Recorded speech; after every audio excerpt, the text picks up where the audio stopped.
성실하신 하나님께 소망을 두는 자. 예레미야 예가 3장 19절로 23절. 내 고초와 재난 곧 쑥과 담즙을 기억하소서. 내 마음이 그것을 기억하고 내가 낙심이 되오나 이것을 내가 내 마음에 담아 두었더니 그것이 오히려 나의 소망이 되었사옴은 여호와의 인자와 긍휼이 무궁하심으로 우리가 진멸되지 아니함이니이다. 이것들이 아침마다 새로우니 주의 성실하심이 크시도소이다. 살아간다는 것은 어찌 보면 기다림입니다. 로마서 8장 24절과 25절에는 우리가 소망으로 구원을 얻었음에 보이는 소망이 아니니 보는 것을 누가 바라리요. 만일 우리가 보지 못하는 것을 바라면 참음으로 기다릴지니라 하였습니다. 오늘을 참으며 기다리는 동안 우리는 연단 속에 강하여지고 소망을 이룰 수 있습니다. 이 소망에 대한 확신을 주는 것이 무엇입니까? 바로 우리 위에 죽으신 예수님의 사랑입니다. 내 소망은 나를 위해 죽으시고 살아나신 예수님께서 이루어 주십니다. 로마서 5장 3절로 6절까지의 말씀을 보세요. 다만 이뿐 아니라 우리가 환난 중에도 즐거워하나니 이는 환난은 인내를, 인내는 연단을, 연단은 소망을 이루는 줄 알미로다. 소망이 우리를 부끄럽게 하지 아니함은 우리에게 주신 성령으로 말미암아 하나님의 사랑이 우리 마음에 부음받음이니 우리가 아직 연약할 때 기약대로 그리스도께서 경건하지 않는 자를 위하여 죽으셨도다. 우리는 때로 고난의 길을 걸어야 할 때가 있습니다. 그리고 낭떠러지를 만나는 경우도 있지요. 시편 22편의 다윗 왕도 이러한 가운데 기도하였습니다. 내 하나님이여 내 하나님이여 어찌 나를 버리셨나이까. 어찌 나를 멀리하여 돕지 아니하시오며 내 신음소리를 듣지 아니하시나이까. 내 하나님이여 내가 낮에도 부르짖고 밤에도 잠잠하지 아니하오나 응답하지 아니하시나이다. 그는 낙심하지 아니하고 간절히 기도하며 소망의 하나님을 기다립니다. 그 이유는 힘겹게 여기는 그때가 하나님께서 간섭하실 순간이기 때문이죠. 우리는 절망과 늘 싸우는 자들입니다. 하나님은 소망의 하나님이시기 때문입니다. 우리의 거친 인생에서 바람이 불어닥칠 때 우리는 절망하지 아니하고 하나님께서 내 인생에 간섭하실 시간이 다가옴을 깨닫고 잠잠히 하나님을 기다립니다. 내 고초와 재난 곧 쑥과 담즙을 기억하소서.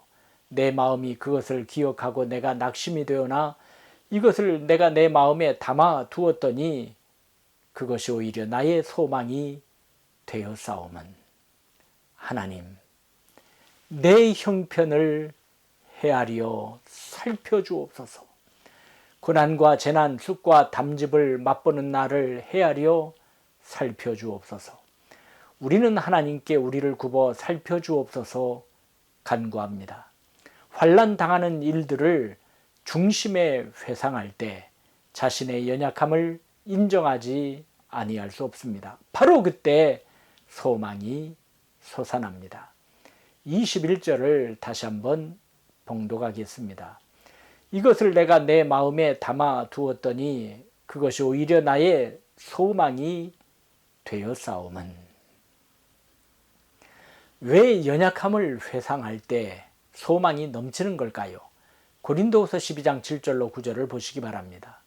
여러 계시를 받은 것이 지극히 크므로 너무 자만하지 않게 하시려고 내 육체에 가시곧 사탄의 사자를 주셨으니 이는 나를 쳐서 너무 자만하지 않게 하려 하심이라.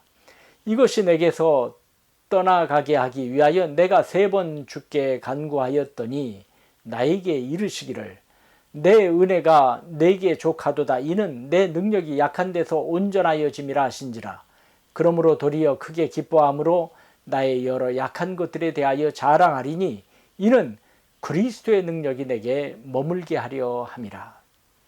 사도 바울은 육체의 가시를 가지고 살았습니다. 너무도 괴로워 이를 없애주기를 간구하였으나 주님께서는 나의 은혜가 너에게 충만하다라고 말씀하시는 것이었습니다. 약한 그때는 하나님의 능력을 체험할 수 있는 기회라 말씀하시기에 도리어 사도 바울은 기뻐하였습니다. 딱딱한 흙으로는 토기장이가 아름답고 필요한 그릇을 만들 수 없습니다. 농로 위에 굳어진 흙을 올려놓고 일하는 토기장이는 없습니다. 부드럽고 연하여진 흙으로 마음껏 빚으사 그릇을 만드시는 것입니다. 소망의 하나님은 22절의 말씀과 같이 인자와 긍휼이 무궁하십니다. 여호와여, 인자와 긍휼이 무궁하심으로 우리가 진멸되지 아니함이니이다. 고통에도 뜻이 있는 것입니다. 그 뜻은 소망을 주려 하시는 것이요 참 소망으로 다시금 우리를 살리시려는 데 있습니다.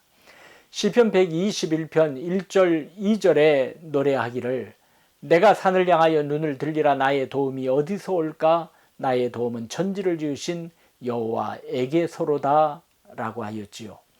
눈을 들어 동서남북을 바라보아도 도움을 발견하지 못합니다. 아, 내가 헛것에 기대었구나. 그게 아니었구나. 나의 도움은 천지를 지으신 여호와에게서 오는구나. 그렇습니다. 그러기에 시편 146편엔 귀인들을 의지하지 말며 도울 힘이 없는 인생도 의지하지 말지니 그의 호흡이 끊어지면 흙으로 돌아가서 그날에 그의 생각이 소멸하리로다 라고 노래합니다. 철저한 세상적 좌절 가운데 우리는 하나님을 만납니다. 내 연약함을 뼈저리게 느낄 때 하나님께로 돌아갑니다. 내가 겪는 어려움이 하나님께로부터 오는 징계라 할지라도 바로 그것은 내가 하나님의 자녀라는 증거가 되는 것입니다. 히브리서 12장 6절로 7절 그리고 11절엔 다음과 같이 권면하고 있습니다.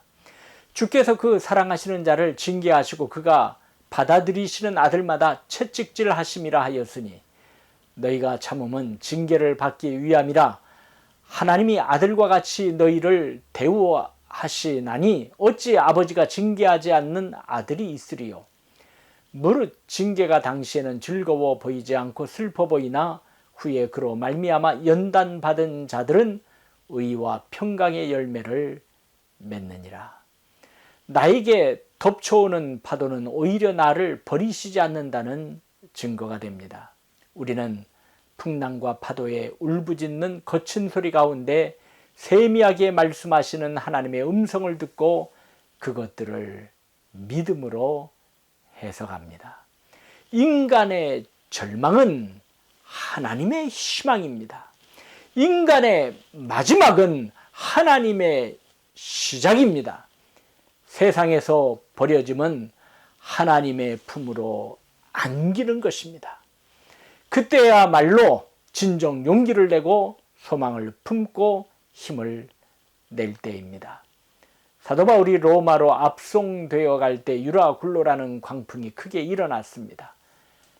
배가 밀려 짐을 바다에 풀고 배에 기구를 내버리는 위급한 사건이었지요. 해도 별도 보이지 아니하고 구원의 여망마저 없어졌습니다. 그 절망의 때에 사도 바울이 말합니다. 기억하시죠? 안심하십시오.